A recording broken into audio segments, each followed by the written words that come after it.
Bienvenidos a Kaiser Report, soy Max Kaiser. Hoy resulta difícil de creer, pero hubo una época en la que un primer ministro británico podía decir: defenderemos nuestra isla cueste lo que cueste. Lucharemos en las playas, en las pistas de aterrizaje, en los campos, en las calles y en las colinas, y nunca nos rendiremos. Fin de la cita. El problema es que ahora parece que el precio de la rendición es siempre el justo, sea cual sea el costo. ¿Stacy? Seguro que a muchos británicos les encanta esa cita de Churchill pronunciada con acento americano. Ah, ¿que la cita es de Churchill? Sí. Pensé que sería un anunciante de seguros en televisión. Bueno, recordemos que Churchill era medio estadounidense. El caso es que la ideología y las políticas estadounidenses han llegado al Reino Unido y prueba de ello es la fracturación hidráulica. La decisión del distrito de North Yorkshire de dar luz verde a la fracturación hidráulica considerada una declaración de guerra. Los activistas contra la fracturación hidráulica han acusado al distrito de Yorkshire de declarar la guerra al derecho del pueblo a disfrutar de un aire y un agua limpios tras dar luz verde a la primera operación de obtención de gas de esquisto que se llevará a cabo en 5 años. Fíjate en cómo los llama The Guardian activistas contra la fracturación hidráulica, en lugar de decir que son los propios vecinos de la zona los que no quieren que les contaminen el aire y el agua, y tampoco ver pasar esas filas interminables de camiones transportando el agua y el equipamiento necesarios para excavar un pozo de fracturación que va a construirse en un municipio con nombre muy británico, Kirkby Misperton. Kirkby Misperton. Kirkby Misperton. Sí que suena raro, ¿sí? El pozo se conoce como KM8, una abreviatura que en el lenguaje de Internet en los países de habla inglesa significa algo así como ¿de acuerdo, amigo? Sí. El caso es que ya se sabía que iban a acabar poniendo en práctica esta técnica de la fracturación hidráulica, por mucho que se opusiera la población. Vivimos en la era de la impunidad. Existe un plan para extraer riqueza y exterminan a cualquiera que se ponga en medio. Podría decirse que todos somos palestinos, y el municipio ese del que hablas, como quiera que se llame, es la Gaza del Reino Unido. Las excavadoras apisonarán todos los derechos de la población, cuyo bienestar les importa bien poco a las autoridades. La fracturación hidráulica ha demostrado ser un desastre desde el punto de vista económico, que genera enormes cantidades de deuda que luego nunca se paga. Y las empresas primero se llevan sus comisiones y luego dejan a la gente tirada con un holocausto ecológico detrás. Las autoridades quieren hacer ver como que son democráticas, permitiendo a los vecinos de la zona dar su opinión sobre la fracturación hidráulica. Y para acabar de convencerlos, dicen que va a servir para crear numerosos puestos de trabajo, la palabra mágica con la que intentan comprarlos. La decisión debería haberse tomado por el llamado sistema de representaciones, en que 4.375 vecinos mostraron su oposición, mientras que solo 36 se mostraron a favor. Pues ¿sabes qué? El gobierno ha decidido que los que llevan la razón son esos 36. Han dicho literalmente que van a apostar fuerte por el combustible de esquisto. Luego hablamos de lo que hizo Hillary Clinton cuando era secretaria de Estado para obligar a Europa a adoptar esta técnica. Los detractores de la fracturación hidráulica señalan a Estados Unidos, donde esta técnica se utiliza desde hace 8 o 10 años, como ejemplo de las consecuencias que puede acarrear, como contaminación del agua, terremotos, contaminación acústica y aumento del tráfico. El problema es que en Estados Unidos, la normativa sobre la contaminación del agua es muy escasa.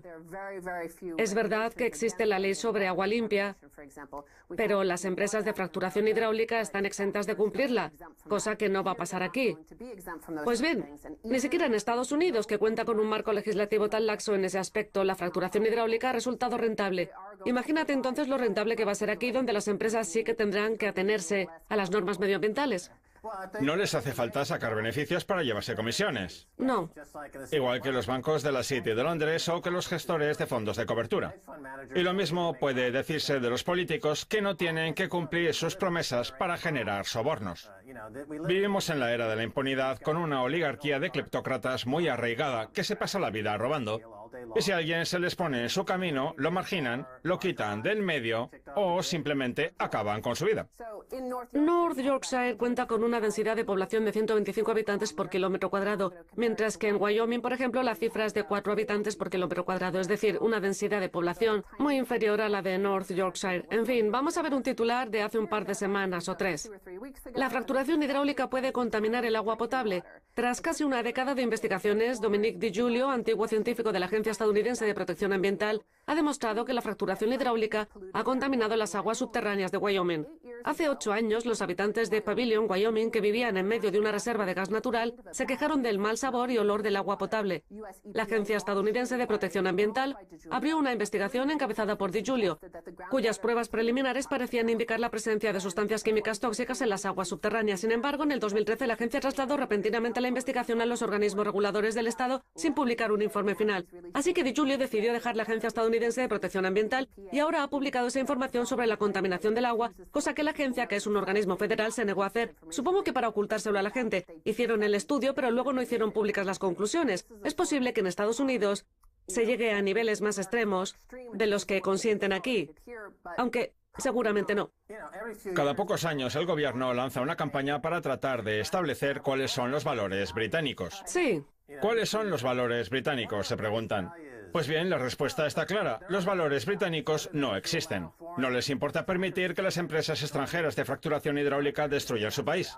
Supongo que eso debería ser un valor, pero no es algo de lo que deban sentirse orgullosos. Han sustituido a la Union Jack por pozos de fracturación, que excaven un pozo debajo del Palacio de Buckingham. Seguro que encuentran un montón de gas. De hecho, en Oklahoma es otro de los lugares en los que se aprobó la fracturación hidráulica. De hecho, ahí incluso llegaron a excavar en la propia capital del estado. Fíjate lo que les gusta esa técnica. Que excaven en las casas del Parlamento, que el Parlamento es una institución inútil gobernada por idiotas. Ahí también debe de haber un montón de gas. Recuerda que la densidad de población en North Yorkshire es de 125 habitantes por kilómetro cuadrado, mientras que la de Oklahoma es de unos 35. De nuevo, una cifra menor que la de aquí. Oklahoma toma medidas contra los terremotos provocados por la fracturación hidráulica, aunque según los críticos la medida llega demasiado tarde. Más de 5 años después de que Oklahoma empezara a sufrir un alarmante incremento de los movimientos sísmicos relacionados con el vertido de grandes volúmenes de aguas residuales generados por la técnica de la fracturación hidráulica utilizada para la obtención de petróleo, el estado continúa temblando y el número de terremotos de alta intensidad no deja de aumentar. Según el Servicio Geológico estadounidense, en el 2009 tuvieron lugar 20 movimientos sísmicos de magnitud igual o superior a 3.0, mientras que el año pasado la cifra fue de 890. Además, en el 2009 no se produjeron terremotos de magnitud igual o superior a 4.0, mientras que el año pasado se registraron 30. Aquí tenemos un mapa de Oklahoma. Los puntos representan los movimientos sísmicos. Los de color naranja corresponden a los movimientos de magnitud igual o superior a 3.0 y los de naranja oscuro a los de magnitud igual o superior a 4.0. De hecho, hace unas semanas llegaron a tener uno de magnitud 5.1. Mira, es cierto que la fracturación hidráulica genera puestos de trabajo, pero no los que dice el gobierno, sino enfermeros de pacientes con cáncer, contraído por culpa de la fracturación hidráulica, y personal de hospitales para moribundos. Sí, es verdad que son puestos de trabajo, pero eso no sirve de nada.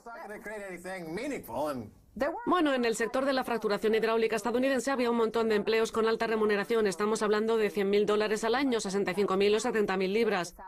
El problema es el costo medioambiental que provoca. En Wyoming, por ejemplo, hay extensas superficies de terreno repletas de pozos abandonados, porque como las empresas se van a la quiebra, dicen que no disponen del dinero necesario para limpiar el desastre que han causado. Sí, se puede ganar mucho dinero durante un par de años, pero como el pozo se agota rápidamente, no permite generar el dinero suficiente para saldar la deuda. Se trata de una técnica nada rentable desde el punto de vista económico.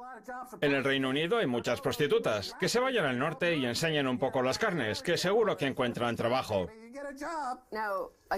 Ahora, en Oklahoma, la gente está muy molesta porque un terremoto de 5.1 da bastante miedo, y quien lo haya vivido puede corroborarlo.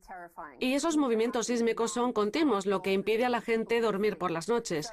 Pues bien, el año pasado, el Parlamento del Estado, controlado por los republicanos, aprobó una ley que impide que las autoridades locales soliciten moratorias sobre la inyección de aguas residuales en el subsuelo, unos desechos que la fracturación hidráulica genera en cantidades industriales. No en vano, el año pasado, solo en Oklahoma se generaron más de 6.800 millones de litros de aguas residuales. Claro, con esa agua hay que hacer algo. ¿Y qué es lo que hacen? Inyectarla en el subsuelo, lo cual intensifica las fracturas que ya de por sí hay en él, provocando movimientos sísmicos. Por cierto, cabe recordar que en Denton, Texas, que fue donde empezó todo esto de la fracturación hidráulica, el pueblo votó en contra de la fracturación hidráulica, por lo que se aprobó una ley para prohibir esta técnica. Sin embargo, el gobierno del estado decidió que esa ley no era válida y que los ciudadanos no podían tomar decisiones a nivel local. Pues bien, vamos a hablar ahora sí de Hillary Clinton y de cómo los ciudadanos que no pertenecen al imperio, a pesar de estar en contra de la fracturación hidráulica, como los de Oklahoma o Denton, al final se ven obligados a pasar por el aro. Nuevos correos electrónicos revelan que la iniciativa energética de Hillary Clinton presionó a otros países para adoptar la fracturación hidráulica. Mira, en el norte del estado de Nueva York existe una moratoria que prohíbe la fracturación hidráulica. La gente está totalmente en contra porque la zona alberga una de las aguas subterráneas más puras del mundo. El caso es que durante las primarias Hillary estuvo en la zona queriendo hacer ver que no es partidaria de esa técnica y que los vecinos siempre deberían poder decidir. Pues bien, eso no parece ser lo que demuestran sus correos electrónicos que se han filtrado. En lugar de poner en aprietos a las empresas dedicadas a los combustibles fósiles, los correos electrónicos a los que ha tenido acceso The Intercept demuestran que funcionarios del Departamento de Estado, en estrecha colaboración con las empresas privadas del sector del petróleo y el gas, presionaron a otras agencias de la administración Obama para dedicar recursos del gobierno federal, incluida asistencia técnica, a la búsqueda de reservas de esquisto y que repartieron acuerdos con países aliados para ayudar a garantizar la inversión en nuevos proyectos de fracturación hidráulica. Durante la Segunda Guerra Mundial, Churchill decía que luchábamos contra el corporativismo. Pues bien, aquí tenemos una cara más amable de lo mismo, de ese corporativismo entre el gobierno y el sector privado, que imponen su voluntad a la población con independencia de lo que ésta desee. Parece ser que Hillary Clinton y todo su aparato del Departamento de Estado utilizaron a Polonia, considerado el eslabón más débil y el país con una población más dócil, a pesar de su oposición a la fracturación hidráulica, como prueba piloto para el resto de Europa, todo ello en beneficio de los intereses de empresas como Chevron. ¿Invadieron Polonia? Sí, básicamente fue eso. Polonia siempre es el primer país que invaden. ¿Por qué invadirían así Polonia? En fin, el caso es que cuando se apruebe la ATCI, los países tendrán aún menos opciones de plantarles cara a las empresas de fracturación hidráulica y encima habrá que pagar el triple por los supuestos daños que les provoquen. En este sector es imposible ganar dinero, pero eso no quita para que no vayan a demandar a los gobiernos y ganar ese dinero en los tribunales. Como hemos dicho ya, la fracturación hidráulica es una total y absoluta pérdida de dinero. Se genera menos energía de la que se necesita para su obtención y también se generan más deudas de las que jamás podrán pagarse. El motivo por el que tenemos el desastre económico que tenemos en el sector de la fracturación hidráulica de Estados Unidos es que los inversores estaban desesperados por conseguir rentabilidad. Pero ahora el sector se ha venido abajo, dejando tras su paso ciudades fantasma y terremotos por todas partes. ¿Y por qué buscan rentabilidad? Porque los bancos centrales han bajado los intereses hasta el 0% para rescatar a los fondos de cobertura y a los banqueros. Por eso ahora crean sectores como la fracturación hidráulica para compensar el diferencial de ingresos. Pero ambos miembros de la ecuación están en bancarrota. En fin, tenemos que fracturar el programa para pasar a la segunda parte. Sigue fracturando. No se vayan, tenemos mucho más.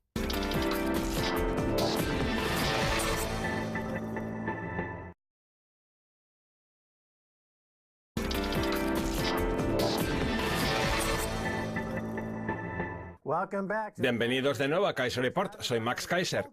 Es hora de viajar hasta Boulder, Colorado, para hablar con nuestro deflacionista preferido, Rick Ackerman de rickackerman.com. Rick ha sido periodista en Barron's y antes fue incentivador de mercados en la Bolsa de Valores del Pacífico. Rick, bienvenido de nuevo a Kaiser Report. Un placer, Max. Muy bien, Rick, hablemos de deflación. Usted lleva tiempo vaticinando, y con todo el acierto del mundo, esta deflación que ahora inunda el planeta. Y tengo entendido que ve una nueva crisis en el horizonte. ¿No es así? Un punto de vista que, por cierto, comparten muchos. ¿Qué cree que nos deparará el futuro? Bueno, llevo bastante tiempo centrado en el tema, Max.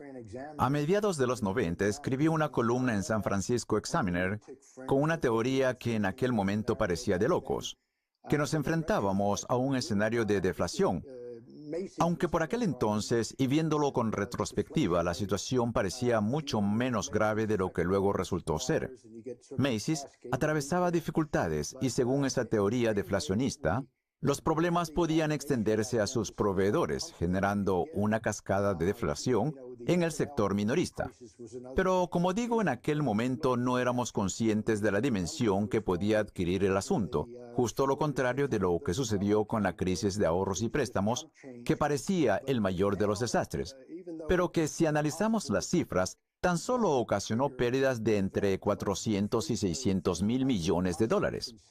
Y ahora, aunque resulta difícil predecir cuál será el acontecimiento que desencadene esta espiral deflacionista, yo creo que lo más probable es la quiebra repentina de los bancos, algo parecido a lo que ocurrió en el crack de 1929, con la diferencia de que por aquel entonces había mucho más dinero físico que ahora, por lo que la gente que hacía cola en las calles para sacar su dinero del banco al menos tenía esperanzas de obtener una parte. Mientras que ahora nos encontramos en un sistema donde el dinero digital tiene mucho más peso. Y yo creo que ese sistema está cimentado sobre una confianza mal depositada. Los mecanismos de compensación que permiten utilizar el dinero de la tarjeta de crédito, es decir, el dinero digital, no son muy delicados, sino también muy complejos. Se trata de una intrincada red de mecanismos de compensación. Permítame que le interrumpa, Rick, pero me gustaría explicar algo del contexto histórico. En la crisis financiera internacional del 2008, la respuesta de los legisladores y los banqueros centrales fue inyectar billones de dólares en la economía mundial. Una medida que muchos creían que provocaría inflación, cuando en realidad toda esa emisión de moneda ha exacerbado una tendencia hacia la deflación. Fundamentalmente porque ese dinero emitido para lo único que ha servido ha sido para evitar que los bancos se declararan insolventes, por lo que no ha sido prestado y la economía ha continuado encogiéndose, ¿no es así? Sí, aunque en los rescates se perdieron varias piezas clave como Bear Stearns y otros grandes prestamistas hipotecarios que acabaron mordiendo el polvo. La pregunta que se plantea ahora es si podemos permitirnos que vuelva a pasar lo mismo, si podemos perder una cantidad considerable de capital y de credibilidad cada vez que tratamos de volver a inflar el sistema financiero internacional. Usted ha dicho en numerosas ocasiones que no hemos aprendido mucho de la crisis del 2007-2008.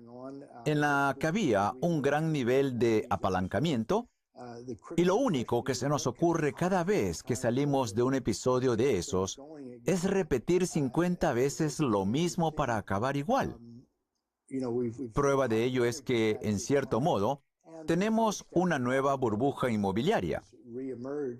Yo les dije a mis suscriptores que cuando los bancos están en dificultades, seguramente sea mejor tener una caja de zapatos con billetes de 5, 10 o 20 que un saco de monedas de oro Kragerrand. Porque cuando llegue el día en que tengamos que utilizarlas para pagar nuestras necesidades básicas, por ejemplo, para ir a la frutería, no creo que los comerciantes vayan a entender esas monedas, pero sí los billetes de 5, 10 o 20. Si estudiamos de cerca el comportamiento de nuestra divisa, vemos que no tiene apenas valor. Su valor residirá fundamentalmente en las necesidades básicas que permita satisfacer. Vamos a analizar las diversas aristas de este asunto. Es evidente que los bancos están excesivamente apalancados. Y el que más, el Deutsche Bank, cuya fragilidad, vulnerabilidad y apalancamiento suponen un riesgo mucho más importante para el sistema que Bear Stearns o Lehman Brothers. Pero al mismo tiempo el costo de la educación o la sanidad no deja de aumentar por culpa de la pérdida de competencia en estos sectores que se deriva de las numerosísimas fusiones y adquisiciones que se producen gracias al dinero barato, lo cual se traduce en la aparición de estos monopolios con la subida de precios que eso conlleva.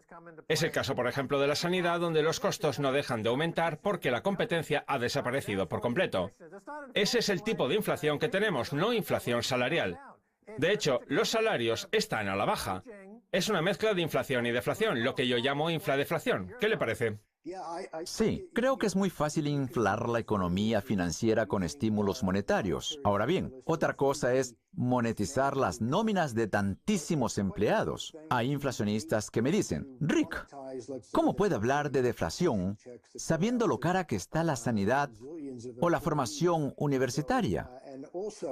Pero si tenemos en cuenta que los salarios llevan una generación sin crecer, no puede haber una inflación que se retroalimente. Es decir, pagamos más por una cosa y eso nos impide gastar más en otra. Un claro ejemplo de ello es la bajada del precio del petróleo. Cuando el barril llegó a cotizar por debajo de los $30, todo el mundo pensaba que sería una noticia estupenda para reactivar el sector minorista. El problema fue que esa bajada del petróleo produjo a su vez una subida de los impuestos del programa Obamacare. O sea, que esa bajada del precio de la gasolina, que pasó de costar algo más de $1 el litro a prácticamente 50 centavos, se vio anulada por el aumento de los costos sanitarios, que quintuplicó esa disminución del precio de los carburantes. De acuerdo. Vamos a hablar precisamente del petróleo. Cuando el precio cayó por debajo de los $30, todos los analistas financieros de los medios de comunicación decían que esa bajada se traduciría en un incremento espectacular del consumo, pero no ha sido así. Curiosamente, cuando los precios suben, los mercados también suben enviando señales de precios confusas o directamente falsas. ¿Qué opina al respecto?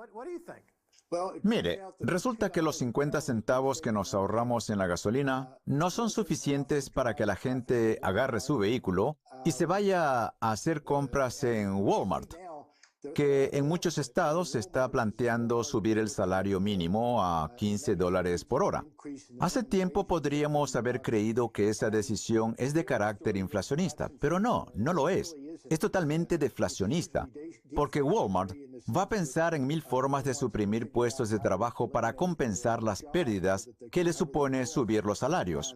Permítame que lo vuelva a interrumpir. Ya que habla de puestos de trabajo, la caída del precio del petróleo ha provocado el cierre de muchos pozos y el hundimiento del sector de la fracturación hidráulica, como ha pasado en Houston, que vuelve a convertirse en la ciudad transparente, lo cual se ha traducido en la destrucción de numerosos empleos. Por tanto, es verdad que podemos ahorrarnos dinero en la estación de servicio, pero no es menos cierto que también se pierden puestos de trabajo, con lo que el balance neto acaba siendo más deflacionista que otra cosa. Por cierto, la bajada del precio del petróleo ha provocado la caída del dólar canadiense, el real brasileño y el rublo. Por su parte, Arabia Saudita, cuya divisa mantiene una tasa de cambio fija con el dólar, ha perdido cientos de miles de millones que reciclar en bonos del tesoro. Es decir, que el petrodólar, otro elemento importante en todo esto, se ha visto afectado por estas tendencias y contracorrientes. ¿Qué opinas sobre el tema del petrodólar, Arabia Saudita y el futuro que nos espera? En este 2016, el precio del petróleo y el de las acciones están yendo de la mano. Es evidente que Wall Street está obsesionado con que suba el precio del crudo. Lo curioso de todo es que normalmente, cuando el precio del petróleo sube, lo hace impulsado por la demanda. Tras salir de la recesión del 2008, pensábamos que el precio del crudo subiría de forma espontánea, pero no ha sido así.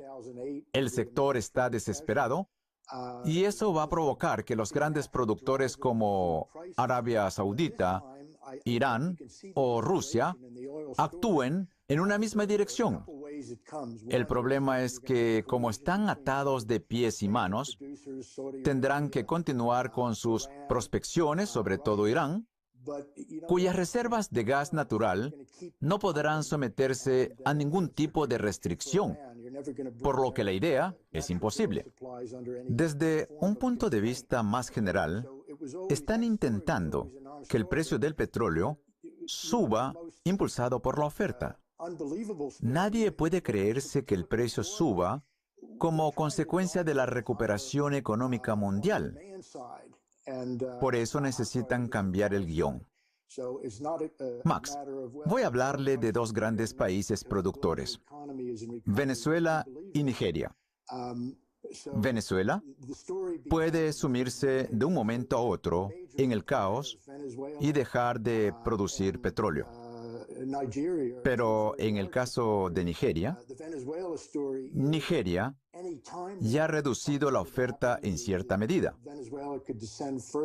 Sin embargo, la idea de hacer disminuir la oferta tanto como para que llegue a compensar la caída de la demanda e impulsar así el precio, me parece realmente ridícula.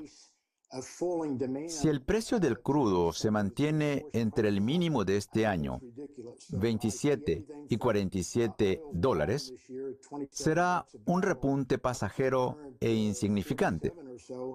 Y realmente yo no creo que el precio vaya a pasar de los 50 y pocos dólares más. Eso pienso yo, Max. Último tema del día, nos quedan unos 40 segundos. Las pensiones estadounidenses. La profesión más común en Estados Unidos es la de transportista, cuyos fondos de pensiones han ido a la quiebra en muchos estados por culpa de la vergonzosa utilización que ha hecho Goldman Sachs de ellos. Las pensiones son una cuestión fundamental en este debate inflación contra deflación y tienen mucho que ver con los intereses, o mejor dicho, con la falta de intereses y rentabilidad. ¿Qué futuro les augura a las pensiones, Rick? Nos quedan 30 segundos. Les auguro un futuro desastroso. Como he dicho antes, el problema de las pensiones no se puede monetizar. Los grandes inversores con importantes obligaciones en el mercado, no solo los fideicomisos de pensiones, sino también las grandes aseguradoras, siguen actuando como si fueran a conseguir rentabilidades del 8% a largo plazo. Por tanto, sería absurdo no reconocer el desastre al que nos enfrentamos. JP Morgan acaba de publicar un informe según el cual estados como el de Nueva Jersey no van a poder cumplir con sus pasivos, independientemente de cómo hagan el cálculo. Rick, nos quedamos sin tiempo. Muchas gracias por haber estado en Kaiser Report. Gracias por invitarme, Max. Muy bien, esto es todo por hoy en Kaiser Report. Somos Max Kaiser y Stacey Herbert. Quiero dar las gracias a nuestro invitado Rick Ackerman de rickackerman.com con su boletín de noticias Rick Speaks. Si quieren contactar con nosotros, envíenos un tweet a Kaiser Report. Hasta la próxima. Adiós.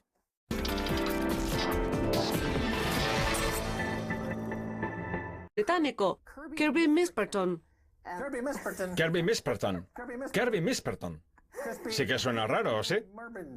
El pozo se conoce como KM8, una abreviatura que en el lenguaje de Internet en los países de habla inglesa significa algo así como ¿de acuerdo, amigo? Sí. El caso es que ya se sabía que iban a acabar poniendo en práctica esta técnica de la fracturación hidráulica, por mucho que se opusiera la población. Vivimos en la era de la impunidad. Existe un plan para extraer riqueza y exterminan a cualquiera que se ponga en medio. De North Yorkshire de dar luz verde a la fracturación hidráulica considerada una declaración de guerra. Los activistas contra la fracturación hidráulica han acusado al distrito de Yorkshire de declarar la guerra al derecho del pueblo a disfrutar de un aire y un agua limpios tras dar luz verde a la primera operación de obtención de gas de esquisto que se llevará a cabo en 5 años. Fíjate en cómo los llama The Guardian activistas contra la fracturación hidráulica, en lugar de decir que son los propios vecinos de la zona los que no quieren que les contaminen el aire y el agua, y tampoco ver pasar esas filas interminables de camiones transportando el agua y el equipamiento necesarios para excavar un pozo de fracturación que va a construirse en un municipio con nombre muy británico.